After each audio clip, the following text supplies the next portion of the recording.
శ్రీ గురుభ్యో నమ. నేను మీ ఉల్లగంటి హనుమత్ శర్మను. మరి గోచారరీత్యా ఈ యొక్క మే నెలలో మేషరాశి నుంచి మీన రాశి వారి వరకు వారి యొక్క ఫలితాలు ఏ విధంగా ఉన్నాయో తెలుసుకుందామండి. ఇక ఈ యొక్క మే నెలలో మేషరాశి వారికి చాలా బాగుందనే చెప్పాలి. ముఖ్యంగా భార్యాభర్తల మధ్య మంచి సఖ్యత ఉంటుంది. బంధువులు, మిత్రులు సహాయ సహకారాలు చాలా బాగుంటాయి. ఈ నెలలో వీరికి ఆదాయానికి ఎటువంటి ఇబ్బంది ఉండదు. అదేవిధంగా ఖర్చు కూడా కొంచెం జాగ్రత్తగానే పెడతారు. బంధువులు, మిత్రులతో కలిపి విహారయాత్రలు, తీర్థయాత్రలు చేసే అవకాశాలు ఎక్కువగా కనిపిస్తున్నాయి. గృహంలో వివాహాది శుభకార్యాలు బాగా కలిసి వస్తాయి. నూతన వాహన సౌఖ్యం కూడా ఉంది. సంఘంలో ఉన్నటువంటి పెద్దవారి పరిచయాలతో వీరు అనుకున్న పనులు కొన్ని తొందరగా పూర్తి చేసుకుంటారు. కొన్ని విషయాలలో మాట దూకుడు వల్ల కొన్ని చిన్న చిన్న ఇబ్బందులు అనేవి ఎదురయ్యే అవకాశాలు ఎక్కువగా కనిపిస్తున్నాయి. ఏవైనా స్థలాలు అమ్మేటప్పుడు కానీ కొనేటప్పుడు కూడా మంచి ధనాన్ని ఆర్జించే అవకాశాలు ఎక్కువగా ఉన్నాయి.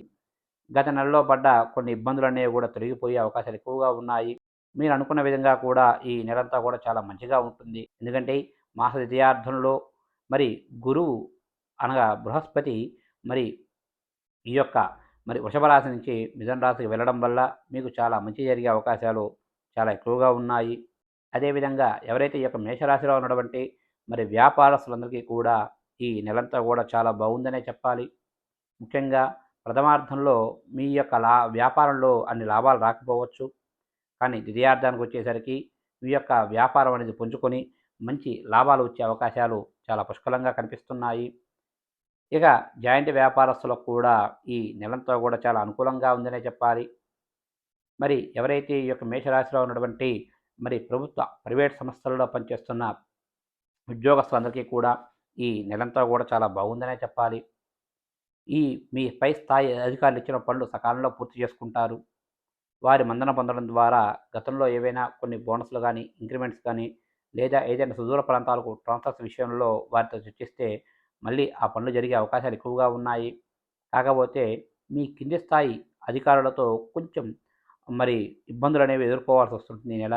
కాబట్టి కొంచెం జాగ్రత్తగా ఉండండి. కొన్ని విషయాల్లో మాట దూకుడు అనేది ఎక్కువగా ఉంటుంది కాబట్టి కొంచెం ఆ యొక్క మాట్లాడేటప్పుడు తగు జాగ్రత్తగా ఉంటే చాలా మంచిదండి.